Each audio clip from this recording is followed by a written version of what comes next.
of mine, I should say, a young friend of mine, last night about dreams. Jessica, who moved to North Carolina. Maybe she's zooming in. If not, she can catch it on the YouTube. Dreams are a very important part of this Parsha and a very important part of life in general. We spend literally a third of our life sleeping. And it kind of makes you feel a little like cheated or left out or whatever. I mean, imagine if I told you that you're going to live, God willing, 80, 90 years and have a nice long life. And a third of it, you're sleeping. 30 out of your 90 years, you're sleeping. I mean, whoa. I mean, that's got to make you think twice about about maybe I can sleep less. You want to get in on the action. I mean, I never get to sleep on time. I got to get in on the action, find out what's going on. And so, but when you do sleep, there is some value to it in terms of what you dream. And number one, we say a dream is 1/60th of prophecy. The number 1/60th is valuable in Judaism because whenever we want to impart some flavor to something, the number is 1/60th. So let's say I've got a big pot of kosher chicken soup and a drop of non-kosher item falls into the chicken soup. So the question is, do I have to throw out the whole, and it blends right in, it's liquid, So what do I do with that kosher chicken soup? Do I have to throw it all out?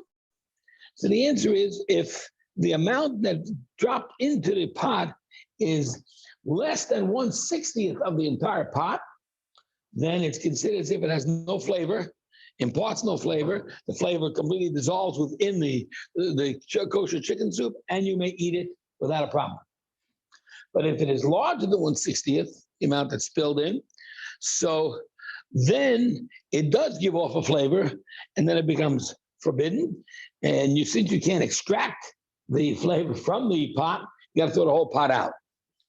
1/60th does convey a certain flavor. Shabbos is considered, the observance of the seventh day is considered 1/60th of the world to come. So people often ask, what is like the world to come to be? What is heaven? We're all striving to go to heaven and we want to be good, and God will grant us heaven at the end of our lives. What is heaven? Well, heaven is certainly not physical, because the physical body dies. And it's certainly not, heaven is certainly a spiritual experience, because that's all there is. It's either physical, spiritual, and it's spiritual, right? And it's your thoughts, your feelings, all the things that you really can't put your finger on is spiritual. All the things you can't see is spiritual. All the things that you try to experience. Want to open up for me? Yeah. Is the spiritual. Hi. Okay, are we all? Oh, the Marie's here! Yay!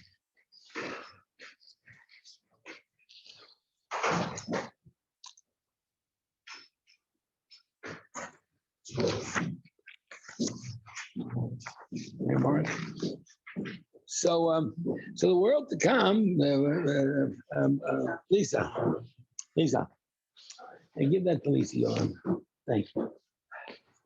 So the world to come is an experience in the total spiritual. There's no physical. So Shabbos, really turn off the most of the physical world, right? All the things that we do that are physical. All the 39 forbidden labors, driving, cooking, fire, carrying, planting, clothing, making clothing or making food, or the things that everything's got to be ready for you on Shabbos. To the extent, let's say Friday, you're ready to get dressed into your Shabbos clothing, and the clothing you're going to wear should be hanging right there in the closet, ready for you to get right into. You don't have to go to the store and buy it, or go to the manufacturer and have him sew it, or have yourself sew it, or whatever. So Shabbos is really a very, very non-physical. The food that we eat is all prepared beforehand. No one's going to the store to buy anything. No one is cooking anything or preparing anything. It's all prepared beforehand. It's a totally non-physical day. So this idea gives you at least a taste or flavor of what the world to come is going to be like. So I often like to joke and say that the world to come is so spiritual that when you get up there, it's one big shul. And in the shul, we all get thrust, whether we're religious, not religious, learned, not learned, enjoying, want to be religious, it doesn't matter. Everyone's in the shul. Now, the guy that's religious, the person that's religious, gets into the shul and feels really, really cool. You're like, wow, it's beautiful. I love shul. I love to daven. Right? I love to learn. I love to enjoy the spiritual message. He's having a good time. But the guy that spent his entire lifetime of 80 years in this world, or 70 years in this world, not going to shul, never going to shul, is going to find himself like a fish out of water. Like, what am I doing here? Like, what? He'll get the coffee table. Right. And so he's going to go up to then there's no rabbi up there in the shul in heaven. It's an angel. So he goes up to the top angel, to the chief guy up there, and he says to the angel, is there any doors? I think I have to go to the restroom or something. Well, there's no restrooms up here. We don't do those things up here. And can I? Is there any? Is there a break? Like, there's no breaks. There's no chance for. I need fresh air. No air up here. I need a drink. No drinks up here, right? And the poor guy says, "And when is the service over?" And the Malach says to him, "Never." And the poor guy goes, "Oh, let me out of here," right? And he looks for the door in the back. And he gets to the door in the back of the shul, and he starts pushing on it and shoving on it, and it don't open. He tries the next door and the next door, and it doesn't open. And the poor guy's going out of his mind. And that's hell.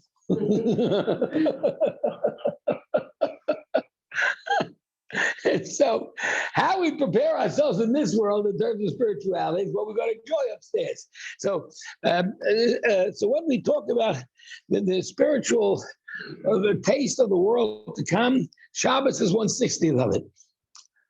Prophecy is when the Almighty speaks to a great prophet, great tzaddik. The Almighty spoke to Abraham, Isaac, and Jacob.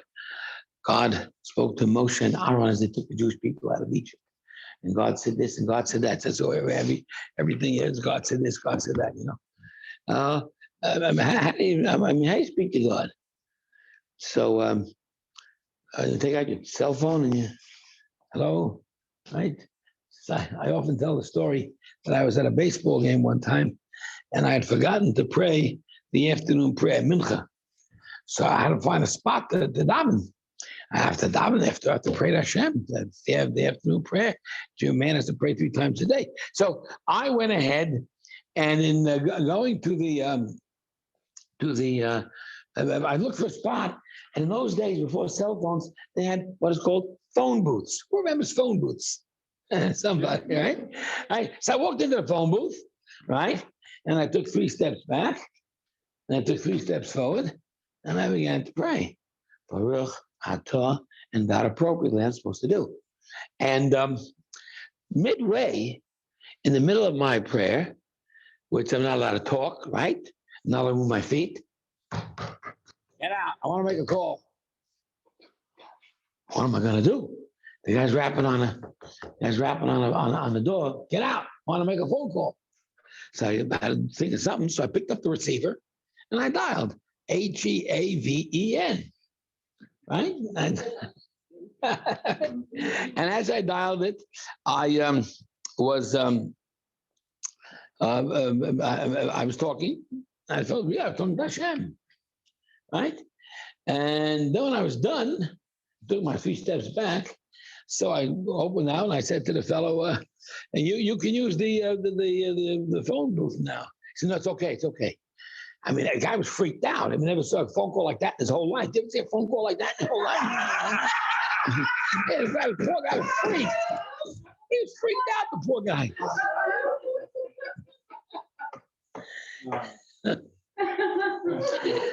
Bottom line is that communication with Hashem is prophecy. Has no phones, it's prophecy. The gift of prophecy is given to people who are very, very spiritual. Physical people don't really have much of it. So if you're dreaming a lot at night, and dreams are 1/60th of prophecy, according to the Gemorah Brochos 57b, that means to say that you are a spiritual person. Now, on the other hand, if you're thinking or dreaming about nonsense and silliness and foolishness, right? Or because of the movie you just saw earlier in the day, which is probably a total piece of garbage in the first place, then of course you're going to dream about nonsense. So that we do have a beautiful opportunity to dream something beautiful, and you just blew it. So sleep is valuable, and you can have meaningful dreams, but you have to have a meaningful day to have meaningful dreams. And if you do, and you feel that you've heard and you can remember it, that's a beautiful thing. The dream will always come true. Three kinds of dreams always come true. A, if you dream it early in the morning.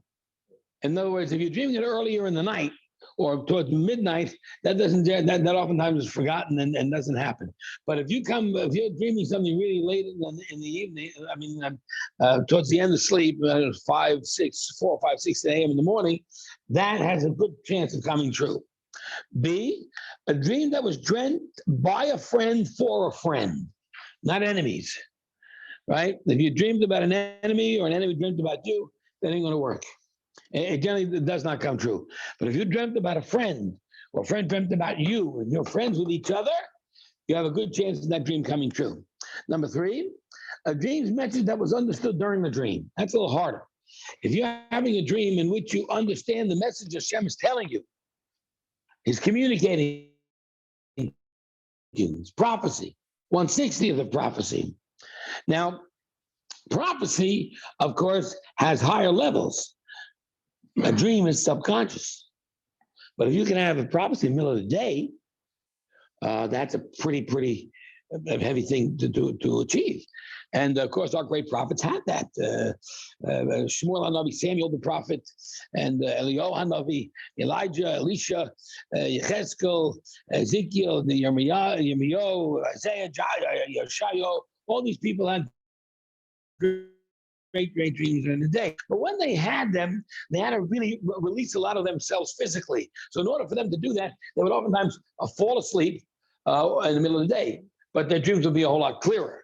Furthermore, they could also fall and just fall to the floor, like shall we say, and just have a subconscious experience, which is far clearer than a night dream. They could also sometimes have almost like a body sensation, maybe the shakes even, because you're talking to Hashem. Hashem's talking to you.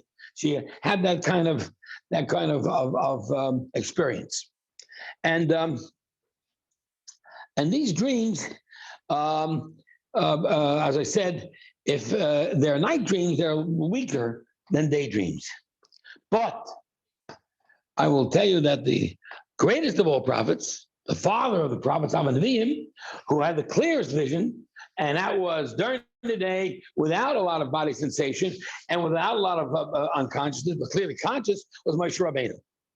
Moshe Rabbeinu, Moses, had a full, clear-cut picture of Hashem, and or Hashem's message, I should say. His greatest prophecy, of course, again, the first prophecy was a pretty great one too. Anyone remember where Moshe Rabbeinu's first prophecy was? Anybody remember? The first time God really talked to him? Yeah. The burning bush, that's right. Yeah, the burning bush. And he sees the bush burning and not burning down. It's really, how can I say it? Really moved by it. And Hashem speaks to him, tells him, you're the one, take the Jews out of Mitzrayim. and he changes it because of that message. How many people change their lives based on some sort of message out of a bush that is fired up and not burning and so forth? Okay, it's a phenomenon. Lots of phenomena out there. Person has a thought process that comes to them during an earthquake or a mudslide or whatever. But whatever it is, the person's experiences are enough to say that this is true, this is real, this is no joke, this is not some unusual experience. This is, in fact, a message of Hashem, and I'm going to do exactly what I'm told. I'm told to leave Midian, where I'm with my wife and children, and go to what? And go to take the Jews out of Mitzrayim, out of Egypt, out of slavery, and I'm ready to go. Nachman, yay! No, you can come in. I don't do it. You can come in and make yourself comfortable at the same time. Anyway, so remember that Moshe Rabbeinu's clarity is so that in fact it is the clearest form of communication with Hashem. It's the word of God, the word of Torah, the word of mitzvos, and the obligations that we have throughout this entire Torah. This is Moshe Rabbeinu's book. Every prophet has a book: the book of Isaiah, the book of Jeremiah, and the book of the 5 books of Moses. And so the idea is that his clarity, his dream or his vision was absolute clarity. This is the truth of Hashem. Every word in here is the truth of Hashem as Moshe Rabbeinu envisioned it. Further prophets have further messages, but none of them can ever disregard or disobey any of this. Any prophet that would come and tell us this is no longer is a false prophet. What is the ruling on a false prophet? Kill him, string him up. Now, we all know that the leader of Christianity around and was born a Jew, and he said that we should no longer keep Shabbos or change Shabbos from Saturday to Sunday or whatever it is he wanted to do. And you can now eat ham and pork or whatever. All these these ideas that he came up with that are really false. This false prophecy he deserved to be killed for it, but we didn't do it. Not that we didn't want to do it. Thank you. We really wanted to do it, but the Romans got there first. And we don't, of the 4 types of executions that are entitled, that our Bet Din is authorized to employ, a crucifixion is not one of them. So therefore we didn't do it, even though they think that we did. In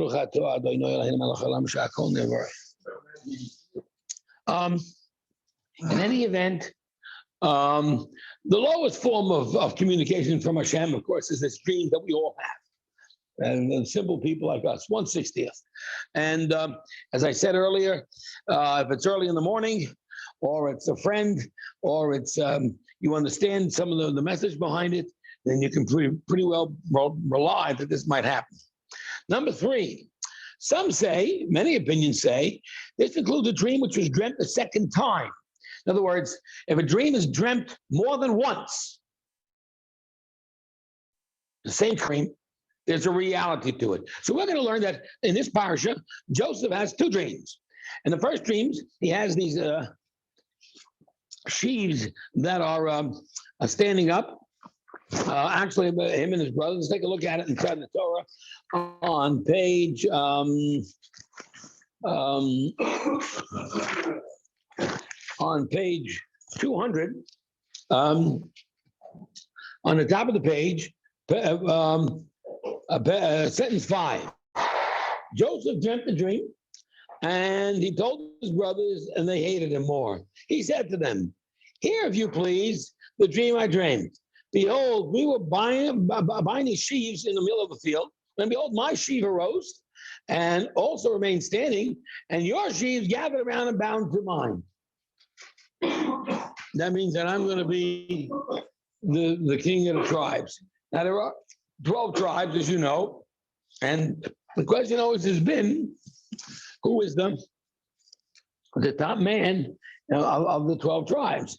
And Joseph is prophesying or dreaming that it's him. But then he has another dream on verse 9, and he relates to his brothers. I dreamt about another dream. The sun, the moon, and the 11 stars are bowing down to me. Who's the sun? Who's the moon? Who's the 11 stars? Why 11 stars? The brothers. Right? That the 11 brothers are bowing to him. Who's the sun? And who's the moon? And who's the moon? Mother. Mother and son. Father, mother, and 11 brothers are bowing down to him. That means he's going to eventually become a great king in which his parents and his brothers will all acknowledge and bow down to him. Now, this dream, the brothers resent. They don't believe he's deserving of it. Why don't they believe that he's deserving of it? Why do they believe he's an usurper? Yeah? Oh, so that's not a problem. Because what we're going to learn, and we'll see this on the sheet, is that if you have a dream, which reveals a lot of these requirements over here, and this is, of course, the second dream. Once the second dream comes in, it's going to happen again. And if you dream it, one night after another night, or even 1 week after another week, and it's a great chance for that dream to come true, and it did. Eventually, Joseph was they all did bow down to him when he became the king of Egypt. So the question of his mother's dead. His mother Rachel passed away at the end of last week's Parsha. So there's a little bit of untruth in the dream. His mother can't bow to him. Must be, therefore, what we learned from this is that oftentimes a true dream and a dream that will come true must have a bit of untruth in it, a significant sign that the dream will come true. That if you have something about it that's not real, that means that there was a strong possibility of this becoming real. In any event, they resented it because they thought there was an usurper. And let's take a look at page 198 again and find out one thing in the bottom on verse 3, two things that happen in verse 3 that will tell you that the brothers are not too happy about Yosef. What are those two things? Give me one. What is one thing that you see right off in the top where you can't see it if it haven't got a chumch? I know the story already. Okay, so tell me the answer. What was the question again?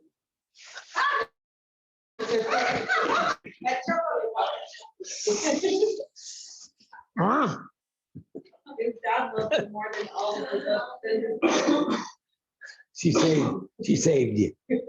How does she know it? Because he's got a chumash, that's why. But it's interesting because here it used, it said Israel instead of Jacob. Okay, but they're interchangeable. We know that, and we'll learn more about that as time goes by. But the thing is that if his father's playing favorites and likes him more than the other sons, therefore that could breed jealousy and anger and resentment, and it did.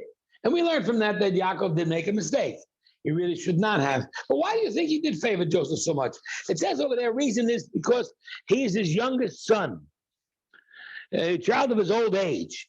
He's his youngest son. Any other reason why he might like Joseph more than the others?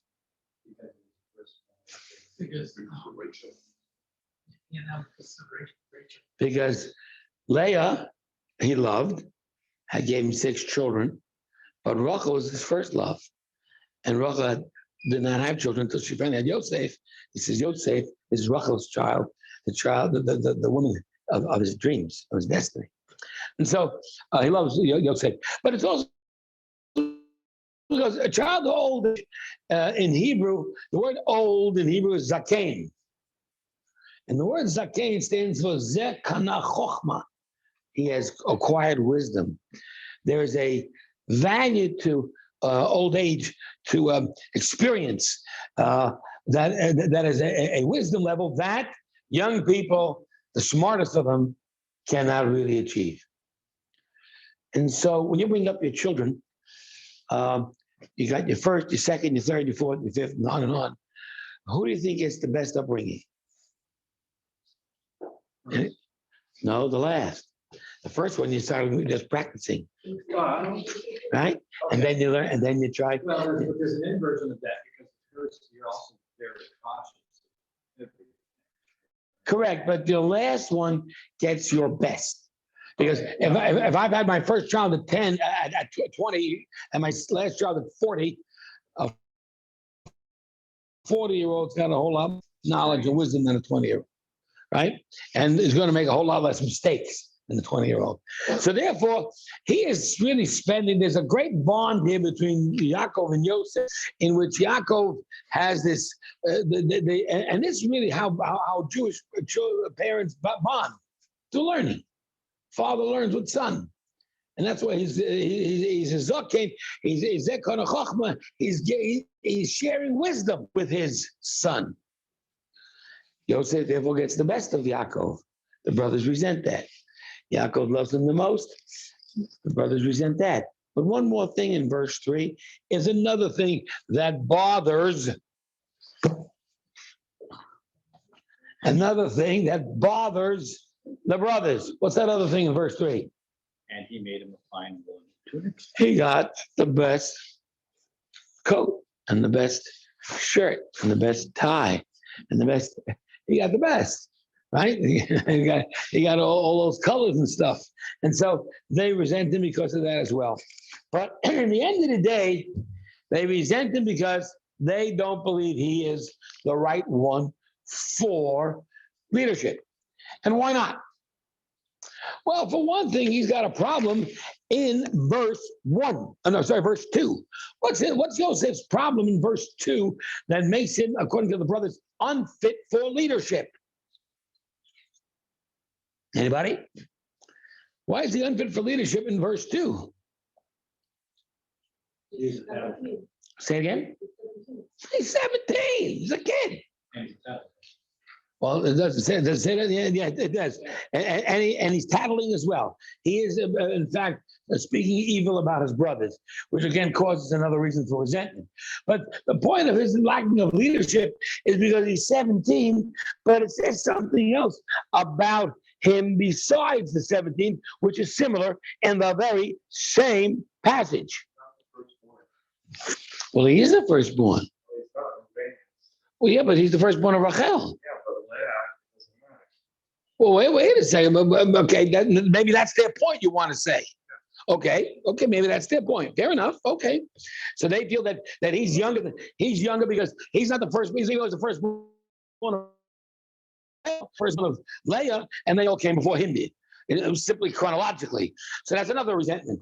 And again, the resentment against not on a personal level, but on a leadership level is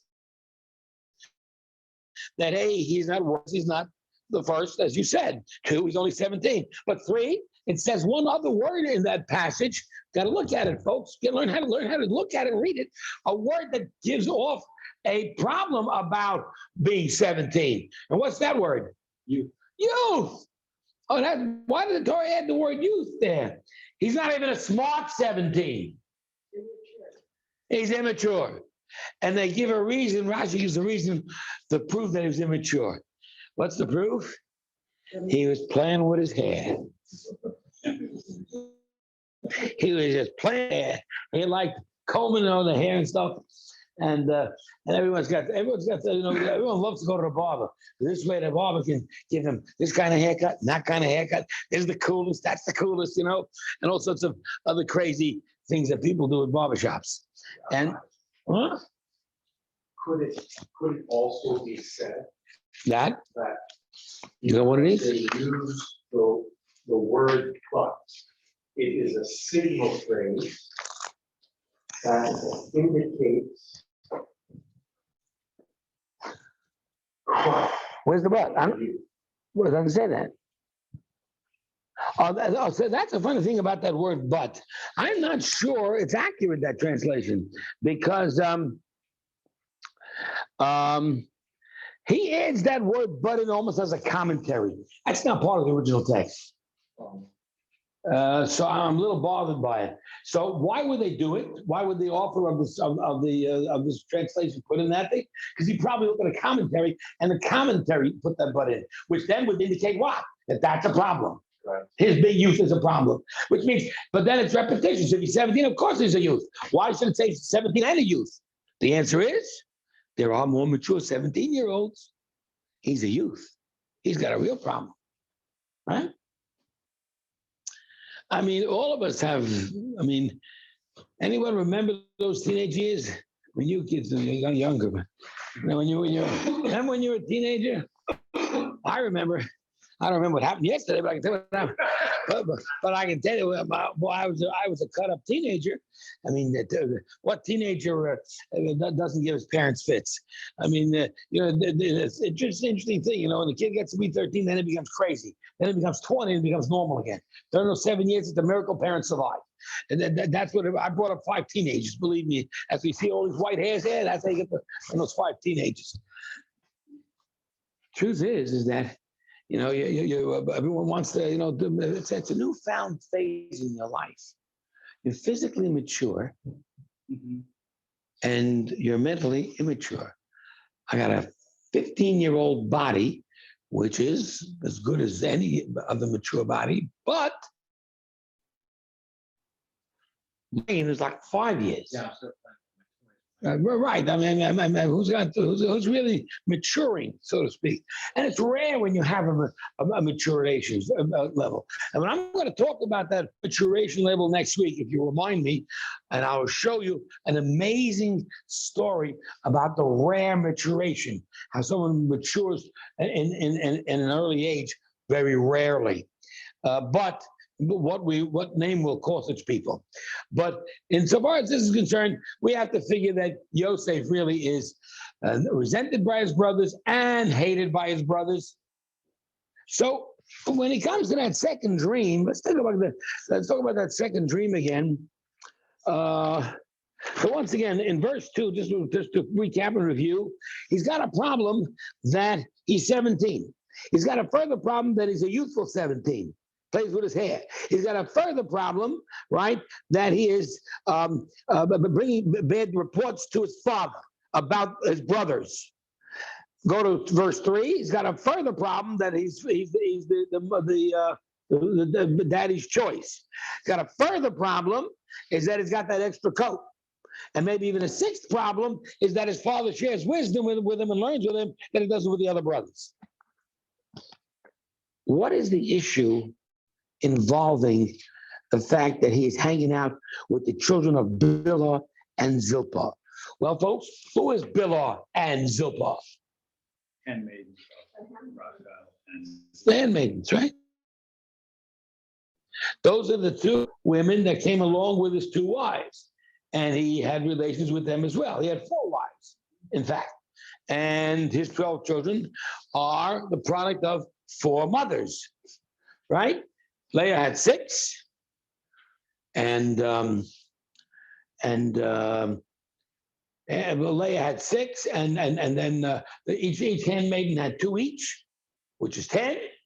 And then Rachel was childless and felt so shamed and inadequate as a human, as a woman. Finally, was given the blessing of Hashem and received 2, and that's 12. How come we know that there was Bilhah in Zilpah, that's concubines?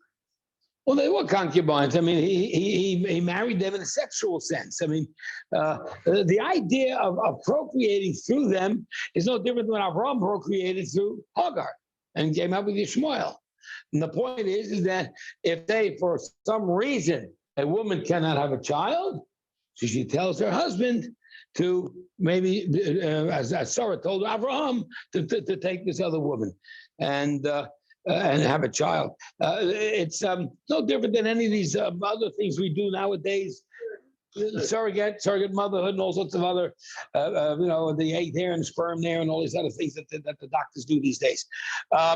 They didn't have those sophisticated doctors, and what's the difference? It's the same surrogation.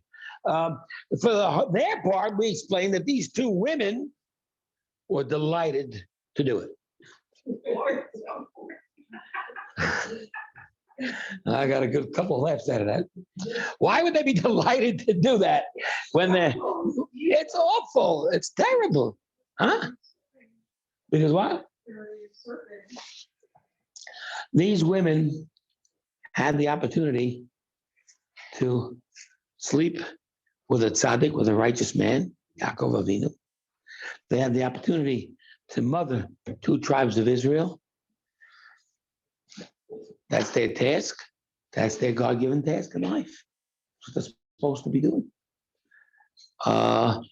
If that hadn't happened, if these women had not given of themselves to do this, they would not even be footnotes to history. We never even know who they are.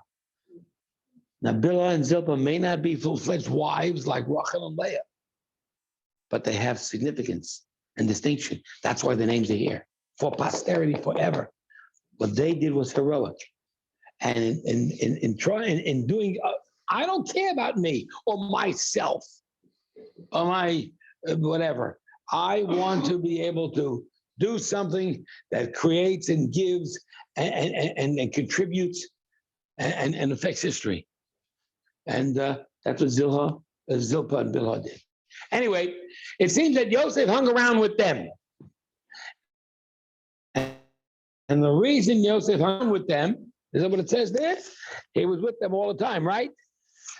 Because the 6 first children of Leah abused them. You know, our mother's not a real wife of our father. She's just a concubine. She just was used to have children, that's all. And besides, they're not really legitimate like we are. We're the real sons of Yaakov. You guys are not so forth.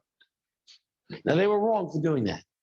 And they're wrong because these are legitimate tribes of these two handmaidens. And they are, and these 2 handmaidens did do an act of heroism. But they were wrong for saying it, and they were wrong. Not only were they wrong in their assessment, but they were wrong to say it anyway. Even if their assessment was right, why say it? Why abuse somebody? And Yosef, for his part, was a legitimate son of a legitimate wife. He was the son of his beloved Rachel, right? He felt for them. He was standing in their defense. And that further angered him in terms of the first 6. So now later on, we're all going to know that the brothers are going to jump on Yosef, correct? We all know that story. The brothers are going to jump on him and hurt him and hate him, throw him into a pit, and finally sell him to slavery. And he goes down to Egypt, to Mitzrayim. But my question is, of the 11 brothers that he had, one was not there. Who was the one brother was not there in this abuse that they abused him? Who was the one brother that did not participate in all the harm that they gave to Joseph? And I want to talk about this also in terms of another thing. I think it's important for us to realize that the crime of the brothers against Joseph, as legitimate as it may sound, and as legitimate as their claims may be, is probably one of the blackest stains on Jewish history. One of the most horrible things that we are terribly ashamed of. Brothers kidnapping and stealing away brothers. And of course, kidnapping, which is a penalty of death, by the way, brings to, they're going to go back to Yaakov, their father, and tell him, they're going to fake it out. And they're not going to tell him, they're not going to say to him that they did this, right? What are they going to say instead, Adam? They was killed by a wild animal. But maybe they didn't count on the fact that that would cause Father Jacob just as much grief. And it did. And it caused him so much grief and so much pain, so much sadness, the loss of his son, his favorite son. We're going to see that Yaakov remained inconsolable. They could not console him. And for all the years that Joseph was away, not knowing that Joseph was alive, he could not be consoled. And that teaches us, of course, the greatest loss that anybody can sustain in this world is the loss of a child. And it also teaches us that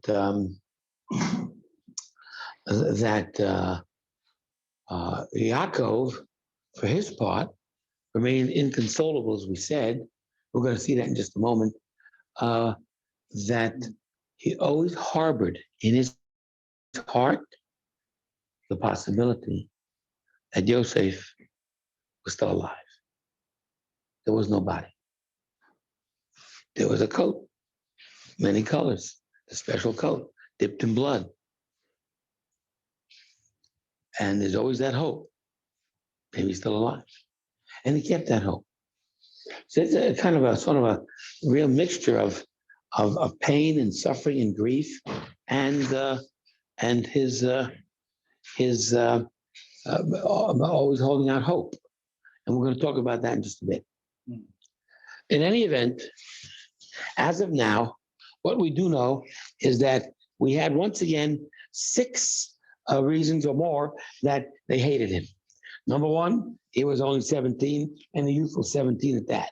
Number 2, he was taking care of his of the defending the brothers, the 4 brothers of the handmaidens that the big 6 of Leah were abusing. Number 3, he brought that information back to his father. He said lashon hara against those 6, and frankly, that was a mistake on his part.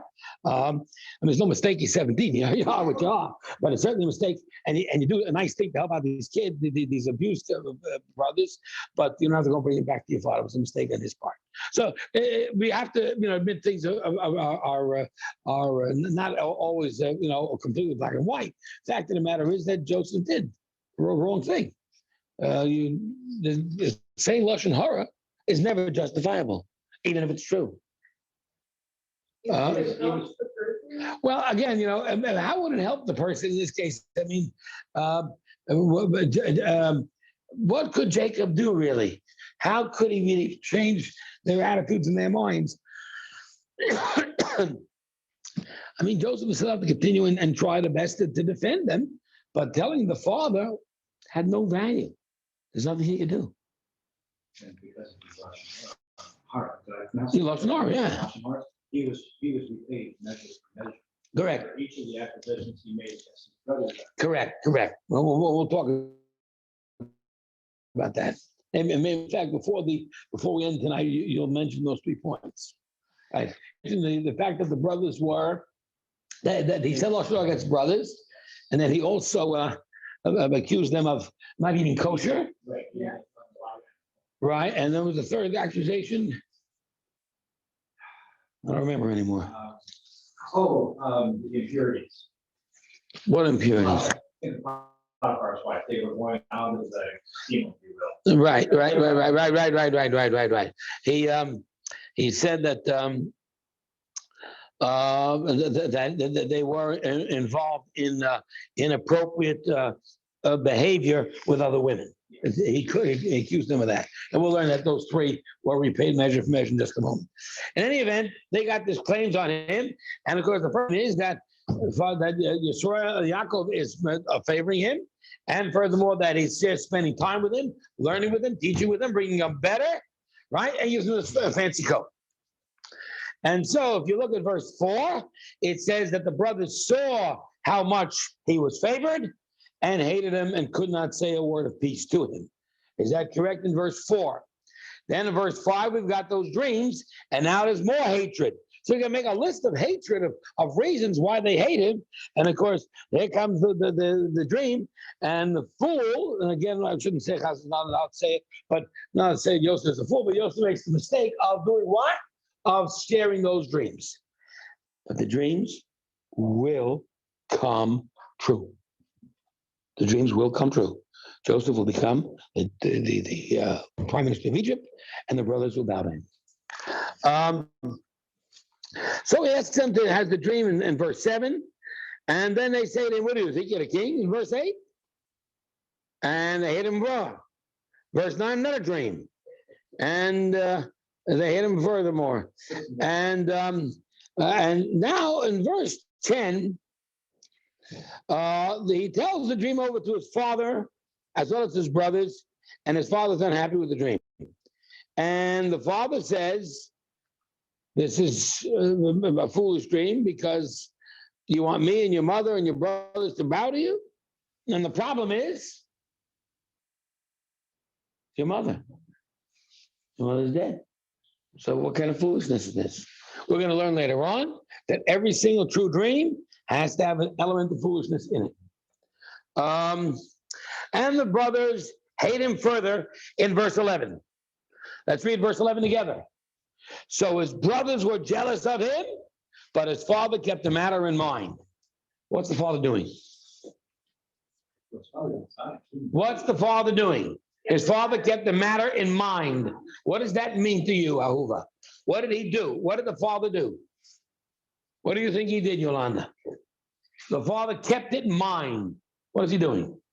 He tells it to the brothers are jealous, but the father keeps it in mind. What does it mean to you? What? He's talking over in his mind. But is he doing anything positive? Let's put it that way.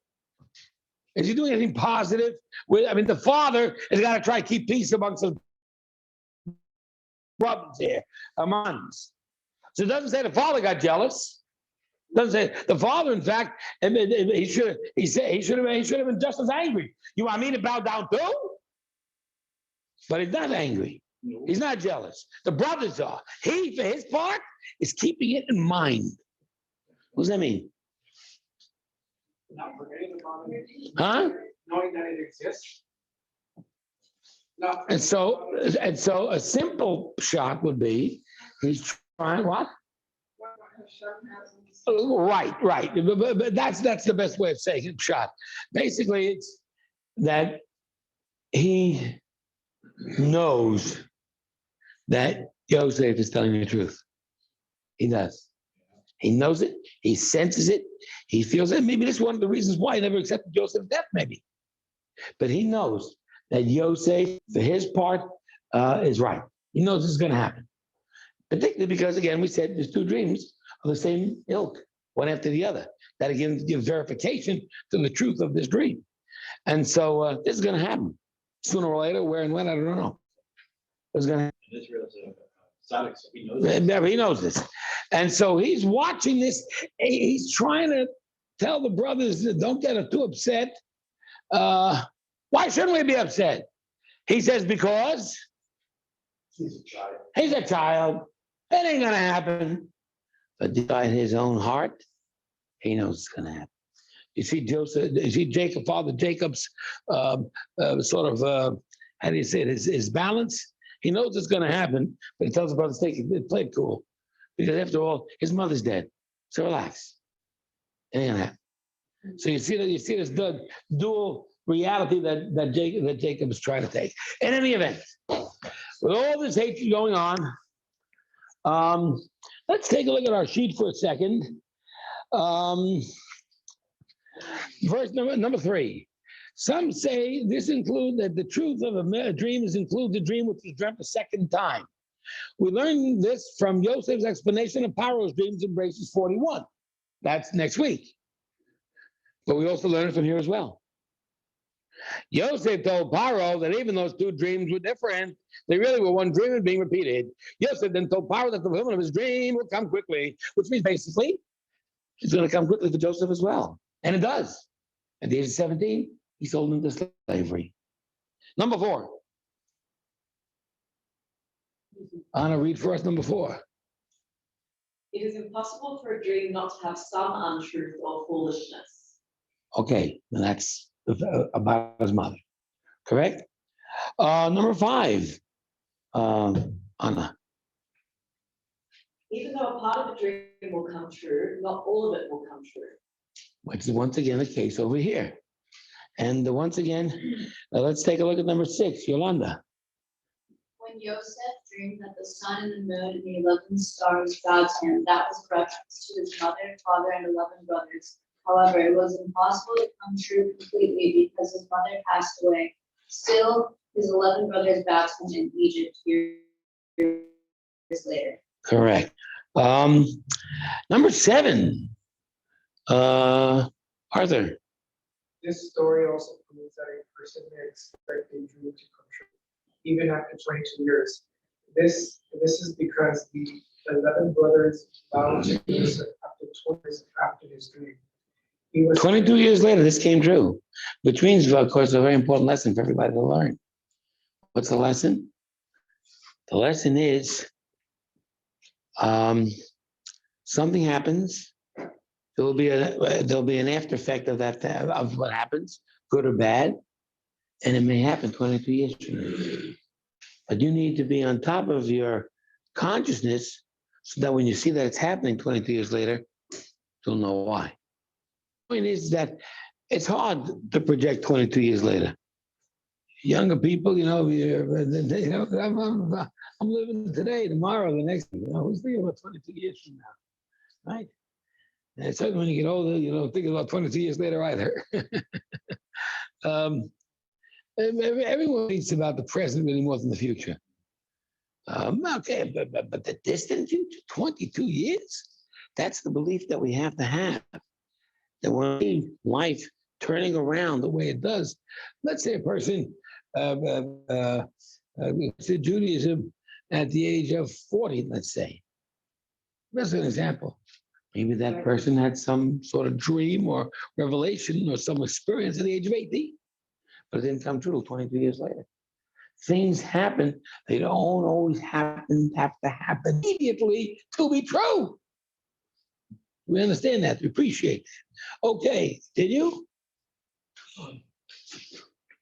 He was 17 when he dreamt that dream, and he was 39 when he came to Egypt and bowed before him. Now let's get this math proper. He's 17, we know that. He's going to be sold into Egypt. He's going to work a year for the seller Potiphar. He's going to get in trouble with Potiphar's wife, right? She's going to try and seduce him. He's going to refuse. In his refusal, she's going to point the finger at him and say, this Jew came to molest me.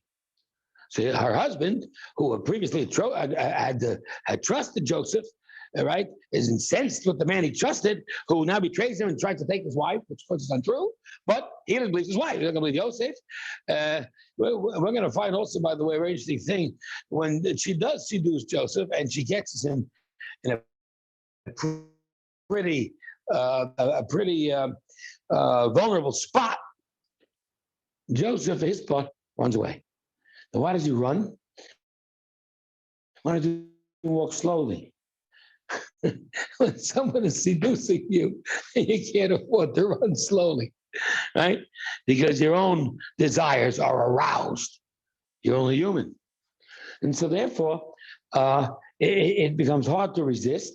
And your best bet is to run, like the devil. In running, he left his coat behind. Remember that coat? Not the same coat, but a different coat. Anyway, he always got this coat issue here. And he leaves the coat behind in her hands, and she says to her husband, he was trying to me, and here's the coat to prove it. Now, you would have thought that Joseph would have been smart enough to take the coat with him. So she grabbed onto the coat and probably, slid it off its shoulder or something. So why does he just take the coat back? He's stronger than her.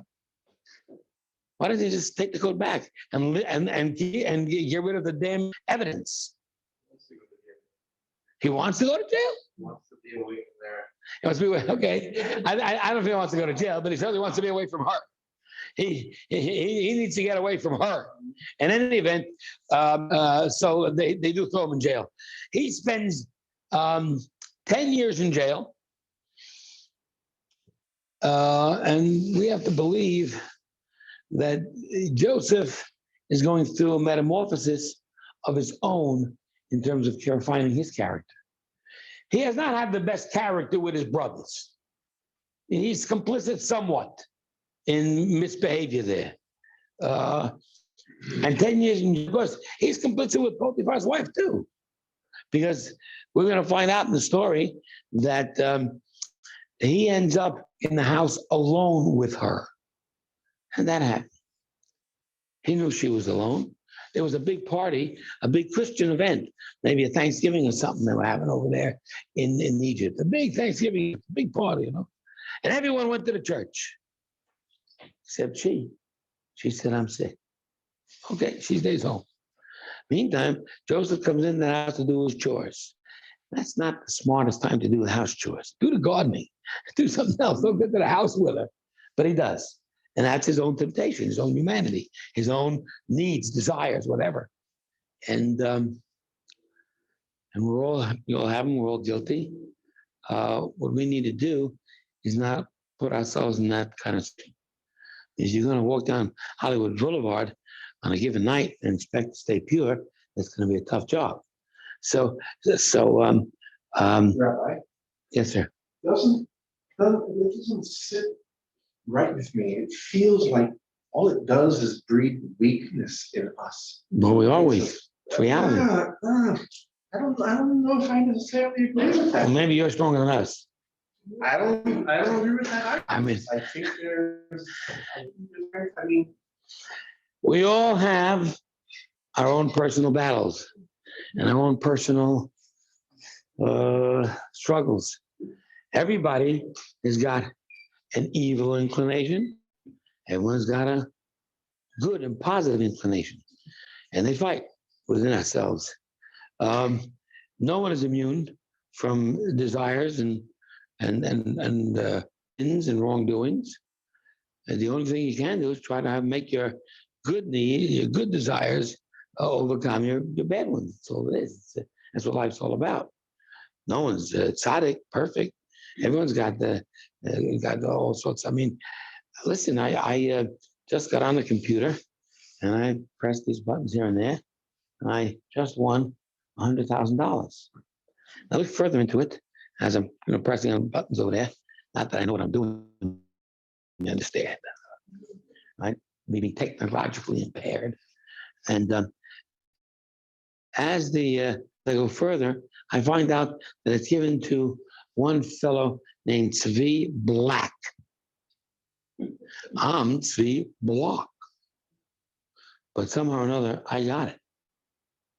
And Tzvi Black, the money's his. But I got it in my hands right now. So all I do is press a button, and I'm the proud possessor of $100,000. The desire, the drive. It's a small crime. Besides, I did research on Tzvi Black, by the way, and I found out that he's a wealthy guy. I found that he's a zillionaire guy. Now, I ain't no zillionaire, I can tell you that. So therefore, I said, come on. It must be, you want this, you want me to have it, don't you? I mean, after all, he doesn't need it. He came to me, man, computer, whatever, press the right button, the wrong button, whatever it is. I had a Rebbe, a Rabbi Trenk, David Trenk of blessed memory. And this Rebbe was a holy, righteous, and pious person. He was that way even as a youngster. We were in camp. He was older than me. My brother's counseling camp, at sleepaway camp in upstate New York. And he must have been about 18 at the time. And our custom in camp was that every Friday afternoon, there'd be a host of students, host of campers and counselors calling New York City from upstate to wish their parents good Shabbos. I mean, you didn't have cell phones in those days. You didn't speak to your parents or maybe once a week, right? And you want to wish your parents good Shabbos, during these 8 weeks that you're away in the summer, having a good time, but you're still a little homesick, especially at that age. You put a dime in the phone, phone booth, and the operator says, "Do you want to so and so?" Blah blah blah blah blah. Whatever it is, the thing was quickly. They waited 3.5 minutes. Hi, Ma. Hi, Dad. I'm buying a good Shabbos. I'm having a wonderful time in camp. It's just great. When are you coming for visiting day? Blah blah blah. Right? And everybody does that. And my Rebbe of David, of blessed memory, stood up on the line and said his good Shabbos to his parents, hung up the phone. And all of a sudden, about $5 worth of coin flying out of them. It's like a slot machine in Vegas, $5 worth of coins comes flying out of the thing. So he immediately calls the operator. Operator, I just got this $5 incorrectly, inappropriately, and it's not mine, and I want to give it back. How do I do it? She says, sir, I really can't help you. Operator, you have to understand, I cannot take this $5. This is absolutely forbidden by my religion. Do you understand? How can I put those $5 back? Sir, I can't really help you. Even at a please help me. I understand. That's because a very holy, pious person. He was a very special human being. And I was merited for him to be my teacher. But we all have struggles. $100,000 just came to me in the computer. No. Oh, what a temptation. What a temptation. Amazing. Right?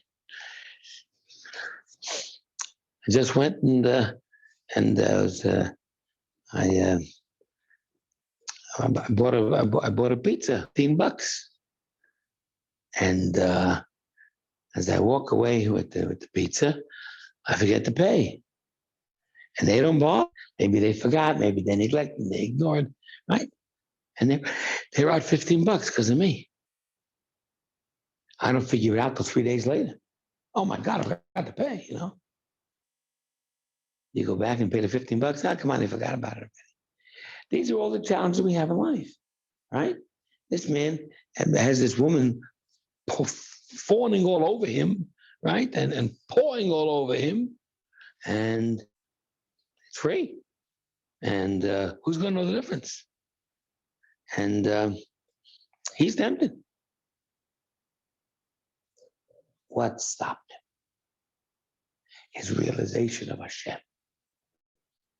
How did he realize it? What stopped him? Then how strong the urge was? What stopped him? So the rabbis teach that what stopped him was, as he was perhaps ready to indulge, he looked and saw a picture of his father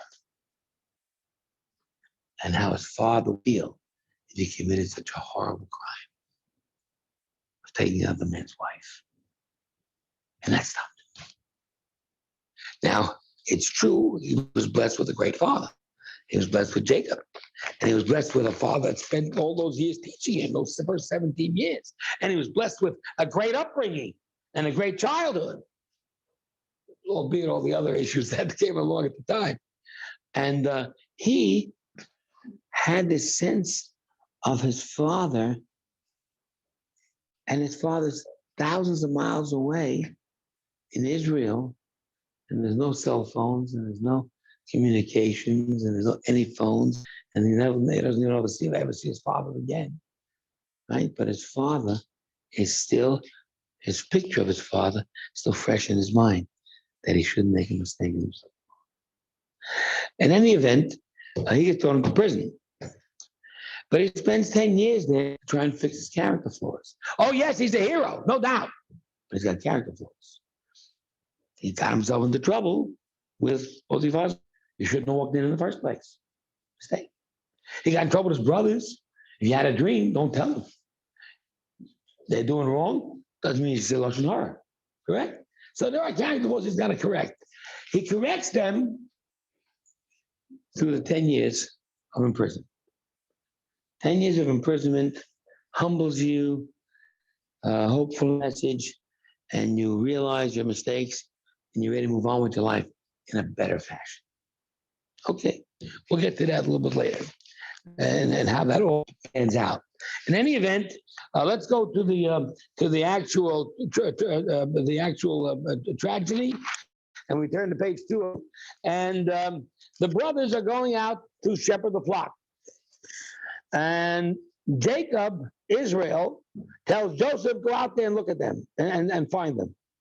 Now, why does, and he says in verse 14, go and see how they're doing. What's the well-being, welfare of your brothers and welfare of the flock?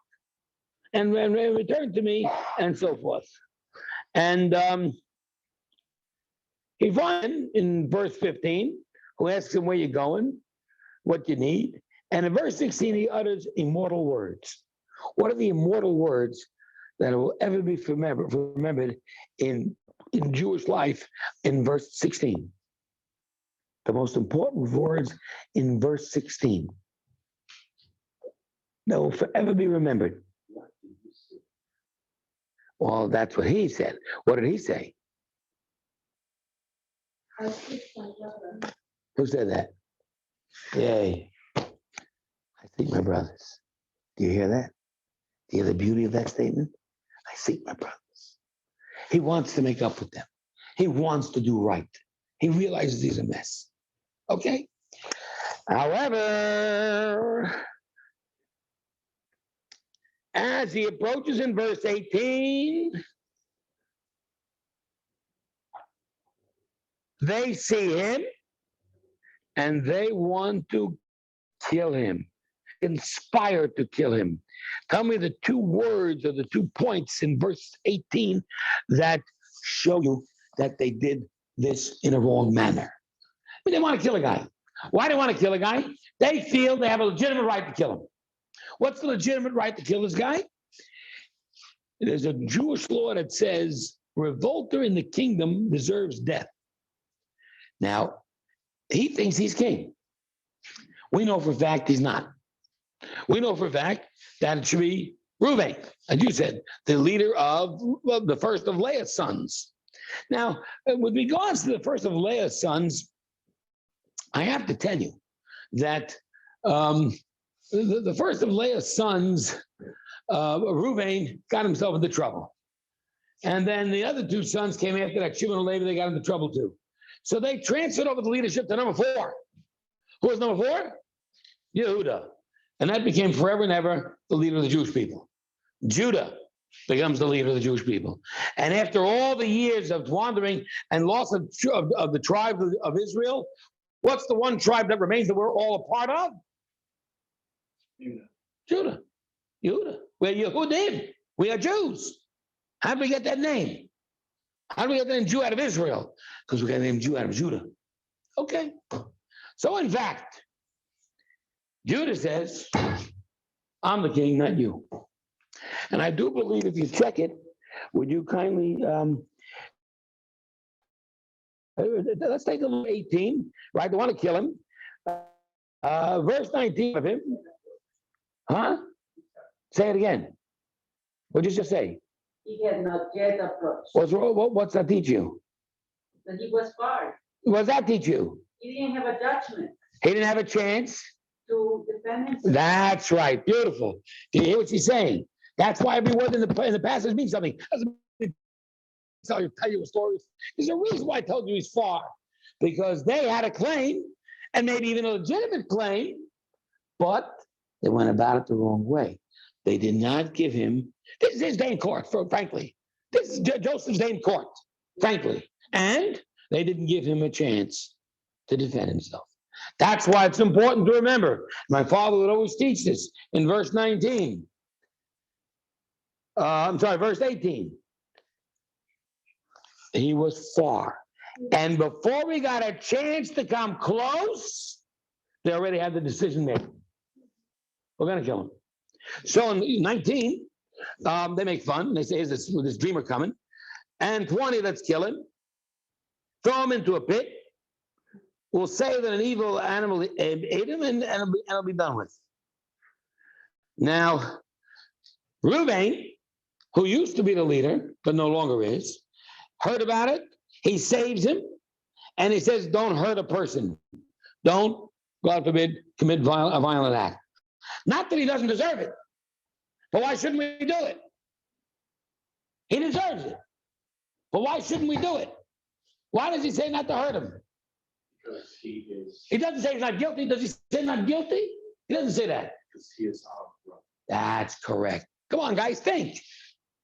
Because he's a brother. So even though he deserves to be killed, right?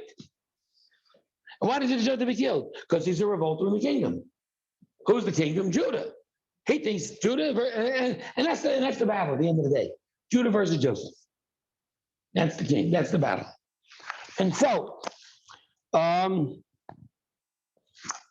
they take off his coat.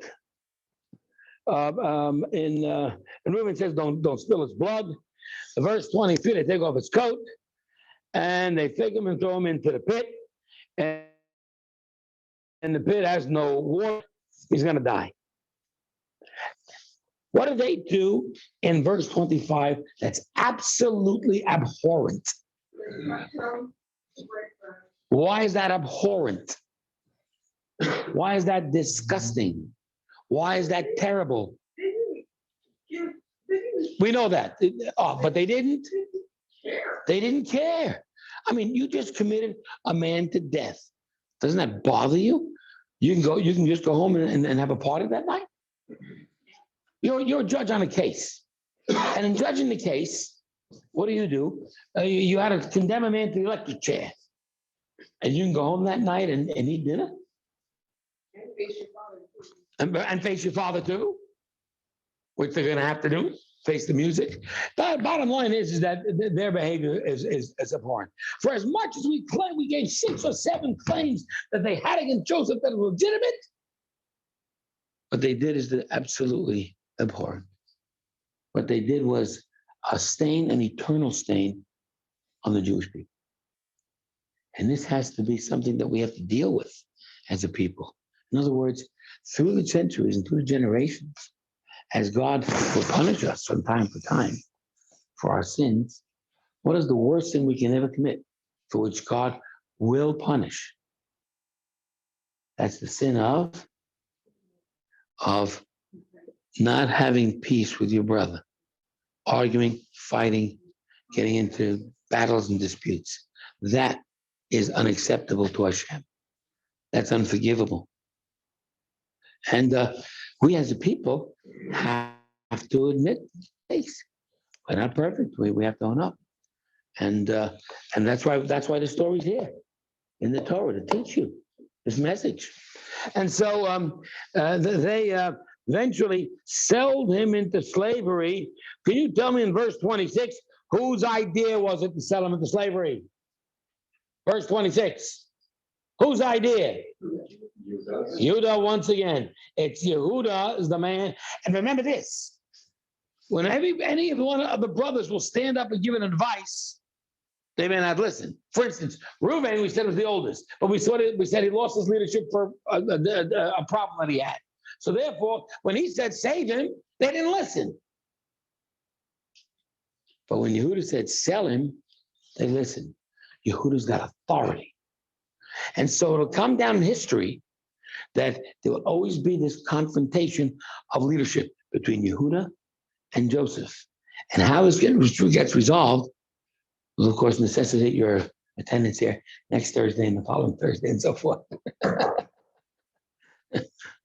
about that for an advertisement? So anyway, right? Unsolicited. But so the point is that the Yehuda tells him, sell him to slavery, and he don't harm him. He's a brother. You see that? Don't hurt his flesh. And of course, they sell him. And can you just imagine for a second? Just close your eyes for a second and imagine a 17-year-old being ripped away from his mother. His mother is gone. Ripped away from his father, sold into slavery, thousands of miles away, never ever seeing, ever hoping family again. And could you imagine what this kidnapping meant? I mean, you think about it even in terms of, let's say, the early Christians in America bringing over blacks from Africa. I mean, and breaking up families and stuff. And it's horrific. It really is horrific. It's unforgivable because we're celebrating Thanksgiving today, in which these very same Christian Americans abuse the Native Americans. I'm not sure Indians are celebrating today. That's another issue. Let's not talk politics here. But I think that the issue is that Yosef, this young man, is suffering beyond suffering. Now we are sitting here comfortable. Why? Because we know that 22 years later, everything's going to be solved. So, of course, it's not to produce and present this movie because, the end. Oh, man, it's not even fun anymore. But you got to be able to use your imagination to understand. Maybe you don't know the end. Make believe you don't know the end. And you don't know what's going to happen. Yosef didn't know what was going to happen to it. And he's 17 and being stolen away from his family by his own brothers. Oh, what a story. Yes. But it's interesting because I've read this story, right?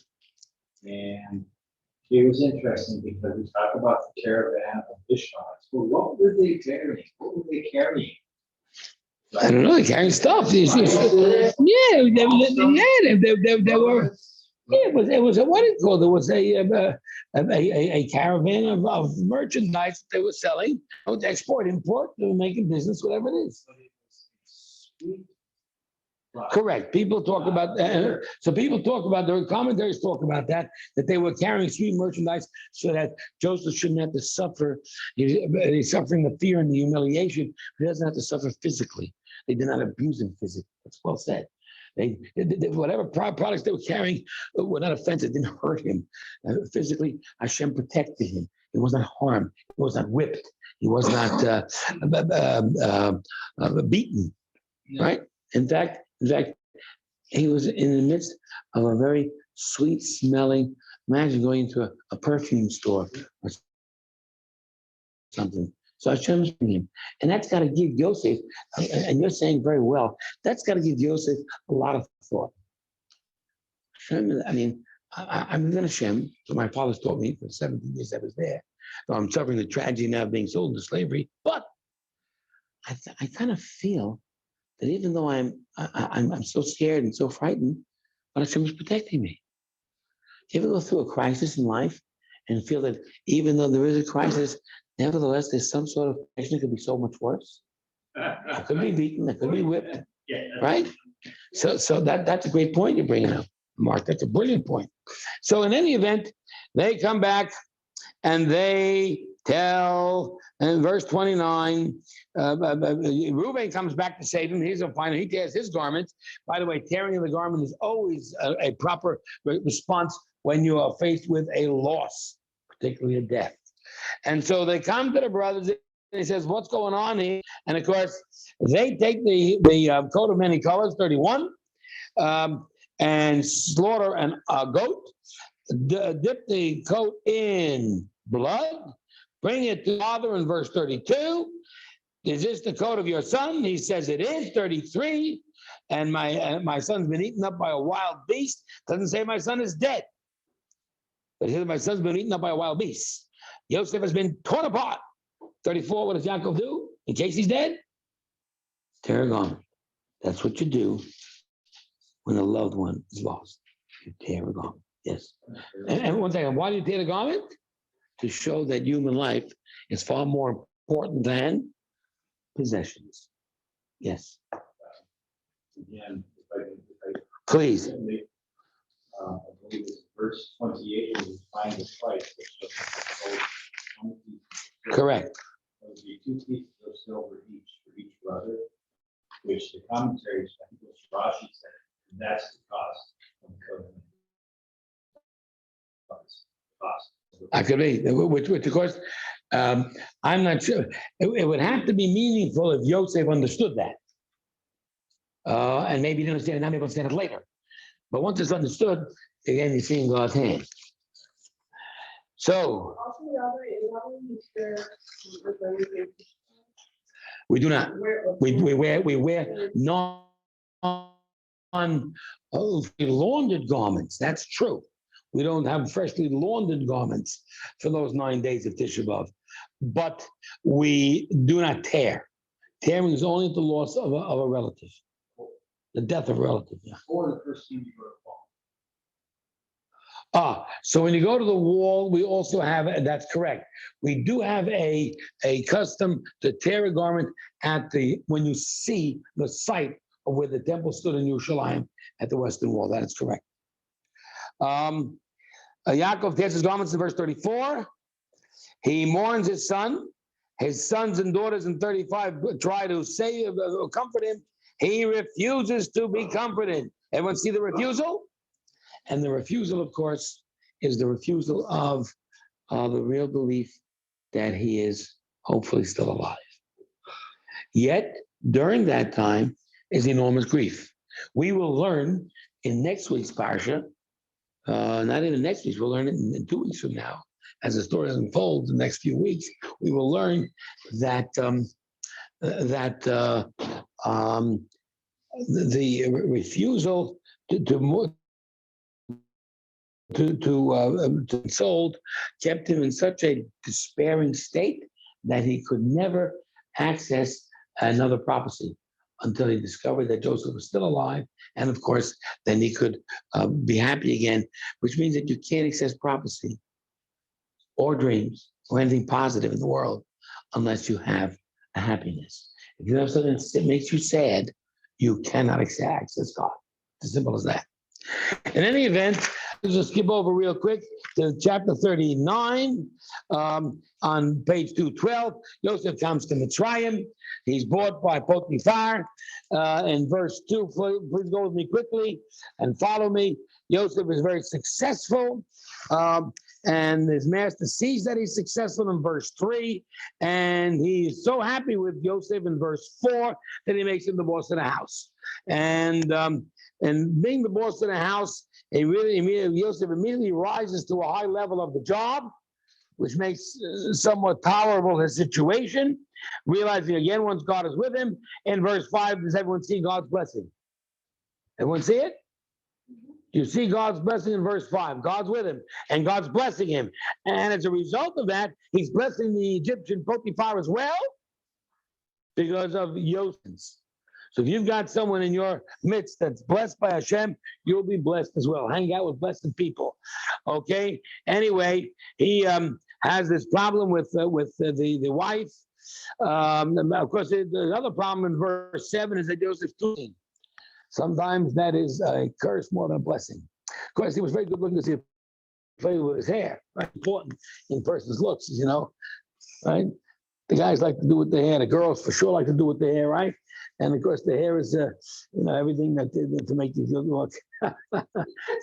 Sometimes you have it, sometimes you don't.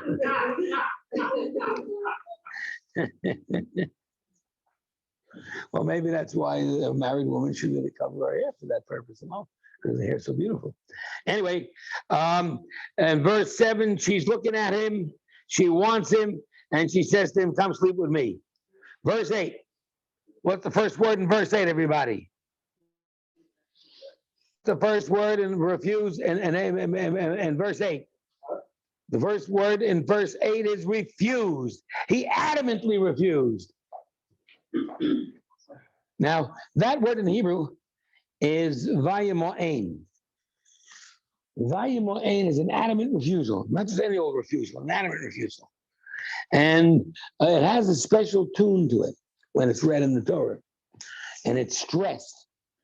And the word sounds like vayemo'en. That's how he refused her. Pretty direct. Not interested, lady. And of course, she keeps on talking to Joseph every day. Verse 10. Every single day she's after him. How do you resist that? Every single day.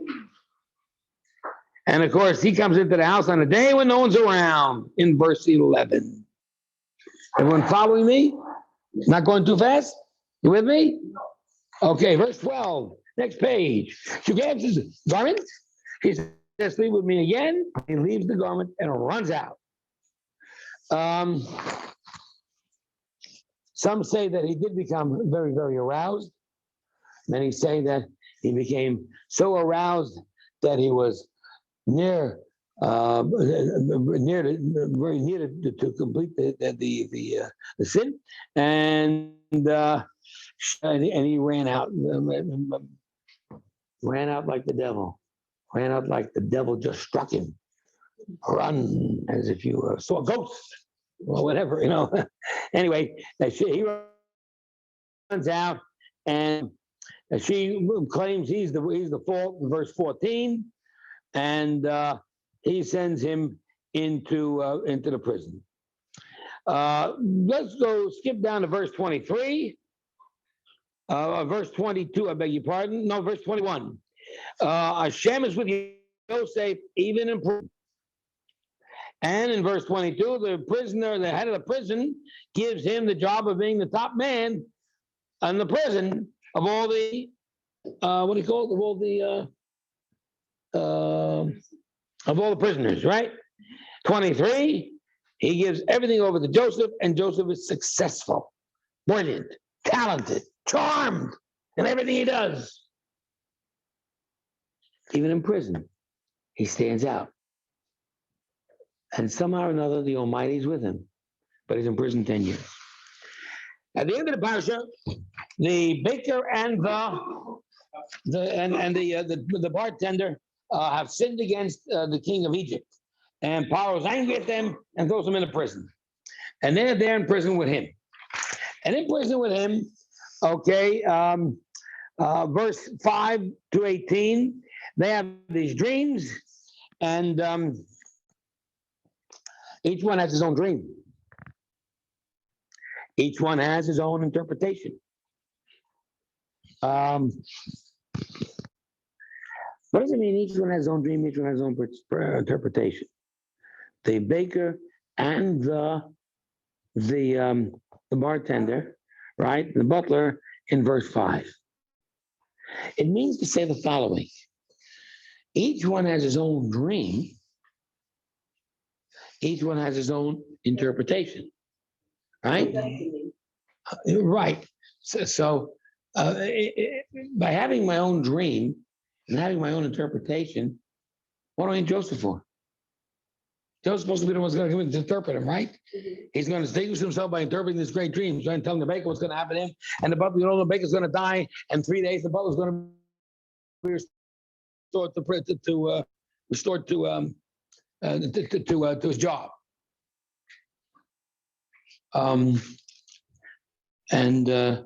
But what do they need him to interpret that if they already know the interpretation themselves?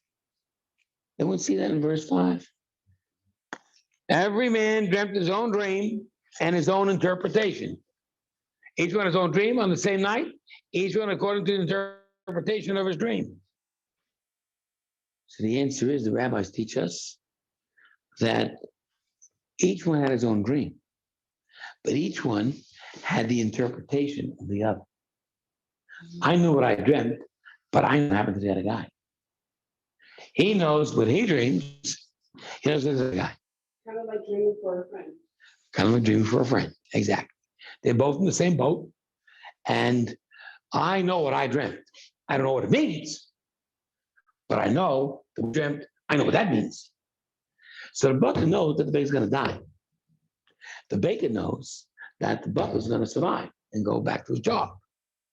But neither of them know their own destiny. Do you hear that? So Joseph interprets the dream, and he tells them, blah, blah, blah, you're going to go back to Pharaoh, and you're going to die. So when the baker is told the first interpretation, and he tells the baker, you're going to die in 3 days, the butler knows that this guy knows what he's talking about. Take a look at the next page on verse, on the same page, 218, on verse,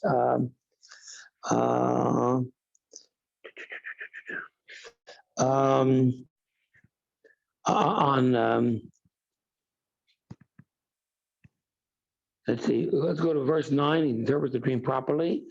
And okay.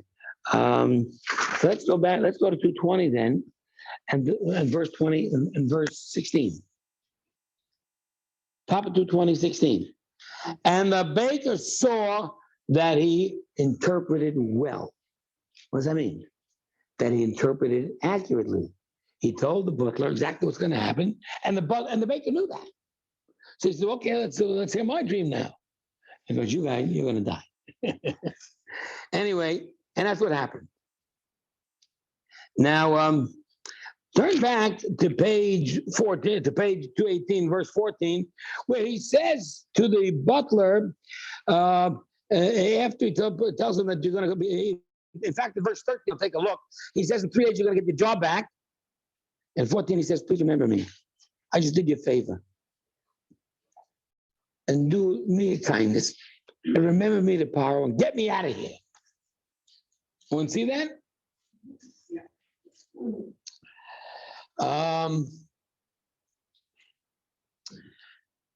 How many times does he say the word remember in verse 14? How many times does he say the word remember in 14? What do you say? Come on, folks. Tell it to me. How many times in verse 14 does he say remember me?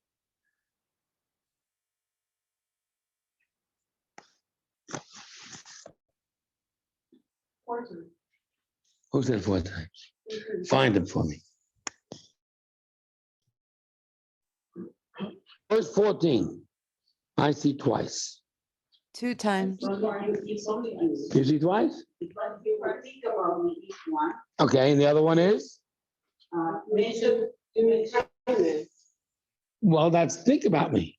I mean, how many times does he say think about me or remember me or help me? How many times does he ask for help? How many? Twice. Twice. The rabbis say he sinned. He shouldn't have asked. Why? Listen, he was sold into slavery. And you know, part of it you were complicit about. And let's understand that you are, it's punishment from Hashem. But Hashem's been with you, taking care of you, didn't allow for the spices to be bad, as you said, Mark, and to harm him. He never got harmed. He had a trouble with Potiphar's wife, but he was tying up Potiphar's ranch, and he was top man in the prison. Everything he's doing is fine. Hashem looks at him and says, I'm watching you. Don't you get it? You don't have to ask this guy for any help. I'm okay. I'm taking care of you. Don't you realize it by now? You finally get the idea. I'm with you, and you don't have to do these extra things that you, this is no different than the mistake you made by telling your brothers about your dream. The dream's going to happen. You dreamt it. Okay. You got to tell your brothers. What do you got to mumbo? What do you got to ruin the situation? Relax. Let me do my magic, says Hashem. Let me do what I got to do. You got to tell your brothers that you're going to be the melech one day, the king one day. You got to tell the butler to remember you. I'm running the show here. You got to try because of me. You'll get out because of me, but you got to work with me. What else can I remember you for? And so, of course, if you take a look at the 220 at the bottom, the end of the page, it says, verse 21, he got his job back. Verse 22, the other guy died. And what happened in verse 23? The chief butler did not remember Joseph, but forgot him. Who do you think made the chief butler forget? Come on. The guy tells you, I'm helping you out. I'm going to tell you that in 3 days you're going to be freed, and you get freed in 3 days. Don't you think that he remembers the guy that did this kindness to him? And by the way, just to add this point, we're going to see maybe on the sheet, it should say it, that a lot of times dreams are interpreted, but that the truth of it comes out by virtue of the interpretation, not by the dream itself. In other words, here's two stories. Here's a story in the Talmud. I don't know if I wrote it in the paper. We'll see in a minute. Here's a story. Okay, two guys have the same dream. Story in the Talmud. Two guys, same dream. And as they have this dream, they go to a well-known dream interpreter in town. Maybe some hocus pocus, what do they call them? Fortune tellers, you know. And then the crystal balls. Anyway, this guy is well known being really accurate. So the first guy goes over and says to him, "Can you interpret my dream, sir?" And he says, "Well, I do have a fee, you know. What's the fee? I'll give you double. I'm a rich man." "Well, what's the dream?" "Dream is blah, blah, blah, blah, blah." "What's the interpretation?" "Blah, blah, blah, blah, blah, blah." "Whoa, great. Positive things are going to happen to me. Maybe I'll run into $1 million or something." Anyway, so the second guy comes up and says, "I had this dream." And of course, the same exact dream. And he says, "I do have a fee." He said, "I don't have any money. I'm sorry. Your chances of having a good interpretation pretty low."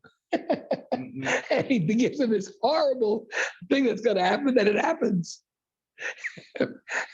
All goes up. Oh, everything's the bottom line of the dollar. You understand? The money. Where the money? Anyway, it seems that the interpreters oftentimes have power over the dream. So Yosef had this power to interpret this thing. The butler should be thankful to Joseph for getting out of prison. And he forgets him. Not only does he forget him, it says that he forgot him twice. Tell me where it says twice that he forgot him in the same passage. Elior. He does not remember. You see that? V'lo zachar vayishkachehu. Isn't that one and the same? What's the point here? Point is to tell them that he really forgot. That Hashem made him forget. He blanked. So what are we learning here? Of course, he's an ingrate, that's for sure. We're going to learn more next week that this butler is a bleep, bleep, bleep, bleep, bleep. Can't mention it on TV or on whatever. The FCC will, if I want to tell you what he really is like, the FCC will, right? But he's a bad guy. He's a bad guy. But it also tells you that who made him forget? It's abnormal for him to forget. Who's orchestrating all of this? Hashem. And what's happening here? Why is Hashem taking care of Yosef and then punishing Yosef? Now, to just understand this real quick, I don't want it longer. Take a look at the next page, 222, next week's Parsha. In next week, it says, it happened at the end of 2 years, to the day. 2 years later, Pharaoh has a dream, and out comes Joseph to interpret the dream. That means that Yosef spent 2 more years in prison. So now, how old is he? Anybody? Well, let's take a look. A very, very easy way to figure it out. The Torah tells us quite quickly. The Torah says, what? A little bit more, 30. The first year with Potiphar. Right. If you'll take a look at verse of next week's Parsha, verse 46, page 228. And it's next week's Parsha, but in next week's verse 46, page 228, it says, Yosef is 30 years old standing in front of Pharaoh. Everyone understand? Really? 71 is 18, plus then is 28, plus 2 more years, he's 30. Right? If he's 30, how long has he been away? 13 years. 13 years, simple math, correct? He predicts, I'm jumping ahead, so forgive me, that Pharaoh's dreams are going to be 7 good years, 7 bad years, right? Okay, 7 good years passed. How old is Joseph now? And how many years is he? Sorry. No. 20, exactly. Yeah, 20 years, right? He left at 17, he's now 37, that's 20 years, correct? 2 years later, into the famine, is when the brothers are going to come down, and they are going to do what? they're going to ask for food. Because the only country with food is Egypt, because Joseph was able to eat and store away the food. Correct? So they're asking for food. And they bow in front of Joseph 22 years later. Eventually, when Joseph reveals himself, he will then reunite with his father. We'll talk about that drama. If would you have a dry eye, and you're not thinking, feeling, you understand? When that drama occurs, right? Reunited with his father, but that's 22 years later. So once again, 22 years is magic. Why is it so special? We'll learn about it next week. But the 22 years between Joseph being 17 and 39 is how long he was away from his father before reuniting. And Joseph and Jacob had no connection with Hashem. Constant is the 22 years when his brothers are down to him. Everything comes to fruition in 22 years. But for Joseph right now, he is now 28, 17 plus 1 in Potiphar, and 10 years in prison. And it's going to take him another 2 years to get out. Why does God punish him with another 2 years? And it says the idea of the 2 years is the point that it didn't have to be. If the Torah tells you 2 years later, that means to say that Yosef was in prison unjustified. I mean, he wasn't justified in the first place, but he needed it. He needed to go through those imprisonment to refine his character and get him squared away. Correct. We're going to talk about it next week, called The Road to Amazing paper I wrote.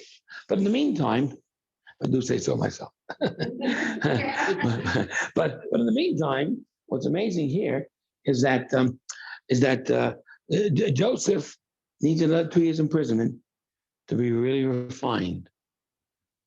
If you're going to become the great man that you're supposed to be and reach your destiny and go in front of Pharaoh and interpret the dreams properly and get the food stored away and take your position as king of Egypt or second in command to Egypt, you need another 2 years. Or if you're baseball, you need another 2 years in the minor leagues before you get to this. Why? What's missing in Yosef's refinement of character? And the answer is he doesn't yet trust Hashem. He's still a little immature. He's not ready. And how do we know? Because he asked the butler for help. And the question is, and of course, Ahuva has just answered the question. The question is why? And the answer is because he asked too much. In other words, basically, are you allowed to do what you need to do to help yourself? We got a corona in front of us. Everybody's worried about corona, right? So everyone puts on a mask, everyone does social distancing, everyone's doing whatever they're supposed to do, right? And you see people are really fanatic about it. They're so fanatic about it, they're more extreme than I am in Judaism with the COVID. They're more COVID religious, Jewish religious. But this rule, that rule. Don't touch me. Don't touch. I need to clean my hands with sanitary 3 times and every 20 minutes. Boom, boom, boom. Craziness. But on the other hand, what's wrong with trying a little bit? And that's what we want to get across. What is called trying a little bit versus trying excessively. To try a little bit,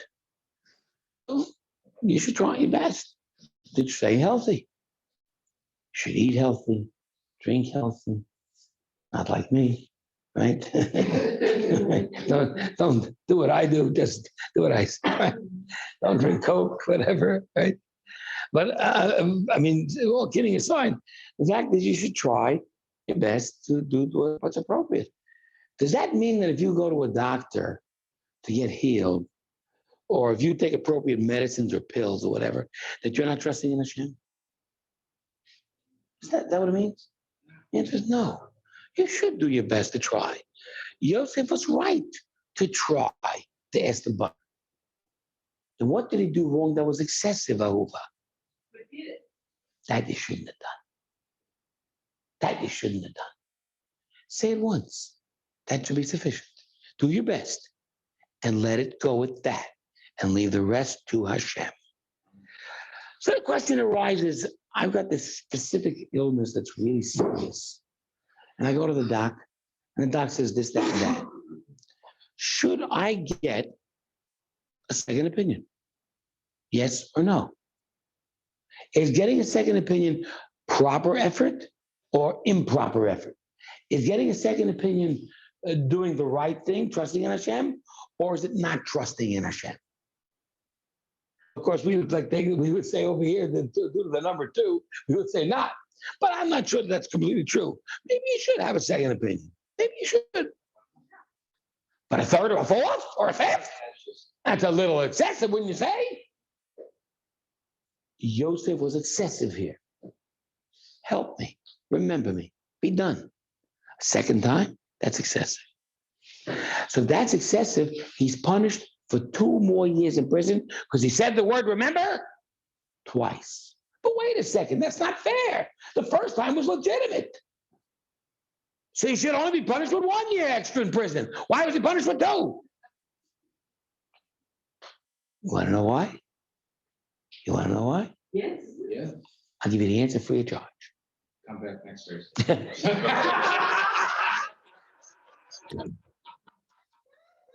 No, I'm not that cruel. I'll tell you why.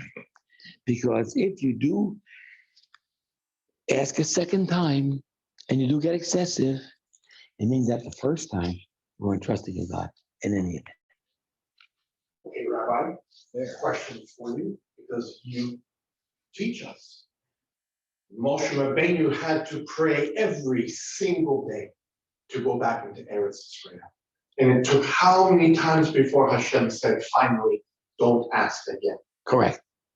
But Is that excessive? Yosef can do it twice, and No, that's because excessive. Yosef, the mistake you're making is the lack of comparison is the fact that Yosef didn't ask Hashem. He asked the butler. No, asked Hashem. That's not excessive. You pray all day. To Hashem? There's no limit to the effort you should make to solicit Hashem's help. No limit at all. You understand? But when you asking a person, I'm going to ask you for a favor. Can you help me out with this once, or nicely, or whatever? But don't depend upon it. If you help me, that means Hashem's helped me and used you as a vehicle. That's well. And if you say no, I have a personal practice. When I ask a person for a favor, I ask Ahuva, do this for me. I tell Ahuva, please say no if it's too hard. Why? Because it's not the person you're asking Hashem to use the person as a vehicle to help you. That's a whole different ballgame. You get the message? That's a whole different ballgame. So therefore, what? Lack of faith. That was it. So we have to make this balance. You know what you got to do here, Patya? Watch me. Is balance between proper effort coupled with a faith in Hashem, or excessive effort which compromises your faith. When you compromise your faith, you're not ready to be free. 2 times you say, remember? The second time, excessive reflects upon the first that you never had God in mind in the first place. Therefore, you stay 2 more years in prison.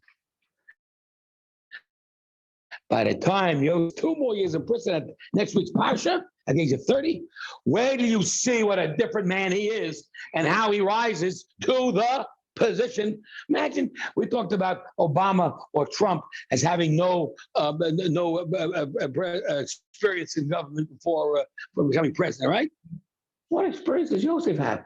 I've been a convict for the last 12 years of my life, and I'm running for president. Ridiculous. Huh? Before that, I was a shepherd. And before, right. And I couldn't get along with my brothers. And I will be your fearless leader. Of course, the question is, why did Pharaoh really trust him that much? And we're going to see next week that Pharaoh's trust in him was because of the way he presented himself. And how he was a different man with a whole different new set of maturity. and a whole different new set of realization of Hashem. And it comes out in your speech. Who you are and what you are and what you believe in is reflected in how you present yourself. And Pharaoh's no dummy. He didn't become a Pharaoh or a king of Egypt because of nothing. He's got some brains. He can tell the truth. He can tell the difference between a faker and a real guy. And that's why Joseph becomes president or vice president. And then viceroy. In any event, let's finish up over here on the page. Number 8, a man only has a vision of those matters that occupy his heart and thought. That means, folks, if you will thinking positive things during the day or valuable things, that's what happens. Number 9, I said this earlier. All dreams come to realization and the outcome depends upon the interpretation. As we said earlier, the interpreter has power. He can turn a good dream into bad or a bad dream into good if you give him a couple of bucks. Remember we talked about that? Okay, number 10. If a person has experienced a bad dream and is distressed, you read it for me, Batya. Should remedy the problem by reciting a prayer, making the dream good in front of 3 friends. It's called Atovas Chalom, and people should be aware of it. It's in the prayer book. In case you ever experienced this, check your prayer book. You can find it there and get 3 friends and say the prayer. It's not hard, and this way you'll be a whole lot more relieved if, God forbid, you had a bad dream. I'm sorry? Not necessarily. It needs to be friends, as we talked about earlier, because of friends. In other words, the idea is that a friend cares about you, you care about him, just like we're talking about the person dreaming about friends earlier. So it just got to be friends. Don't get any enemies. The person in prayer, in number 11, we say, hey, here's how the prayer starts. The first thing you say is the words, Choma Tova Chazoi. I had a good dream. Number 12, the friends respond, Tova Hu, Tova Leheve. Rachmana l'shevei, l'shavei, l'tav, sheva zimnin, ligzru aloch, min shmaya, l'avei tava, v'hevei, v'yechevei ava. This means in English. Okay, take 13. Take 13. It is good, may be good, may Hashem transform it to better, may be decreed upon you 7 times from heaven that it is good and may be good. It is appropriate for one to fast upon a bad dream, if you have it, and may even be permitted to fast on Shabbos. So think about that. One should fast another day of the week to atone for fasting on Shabbos, because that's forbidden to do, but you may be desperate enough to do it.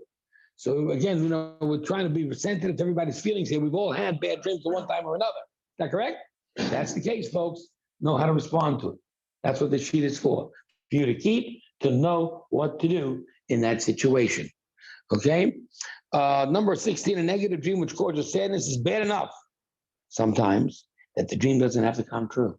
That's the beauty of being able to change it through that prayer. You can change the bad dream to good through the prayer by virtue of the fact that you felt so much pain over the dream that the dream doesn't have to come true to have its effect upon you. And therefore you can avoid that badness that is coming true. Rabbi, sometimes people have bad dreams and it couldn't necessarily mean like they're frightened from the dream, meaning like, that's the point I'm saying. okay. So we're saying if that's true, that is valuable. Why? If it really frightens you, it's good because why? Because then you can avoid the punishment of the dream. You can avoid it coming true. By virtue of the whole idea was to get you to feel pain, you just felt the pain. So therefore you just avoided for it to come true. Follow? Number 17. It is appropriate to recite another prayer to make dreams come true, or dreams good, at the time when the Kohen people, during the repetition of Musaf Shmon Esrei on Yom Tov. Whenever holidays come and the Kohen blesses, there's a chance to say a prayer that will make dreams good. The prayer is found in Hot Scroll, Siddur, on page 696. Can't beat that for direction. It should be recited twice when the Kohanim are singing. Everyone have a wonderful Shabbat. Please remember that next Thursday I will not be here. It's on Zoom. Most likely it will start a little bit later. It'll start at 8 o'clock instead of 7:30 because I'll be in New York and I'll be starting at 11. And I'll probably go 11 to 12, which is 8 time. But that's what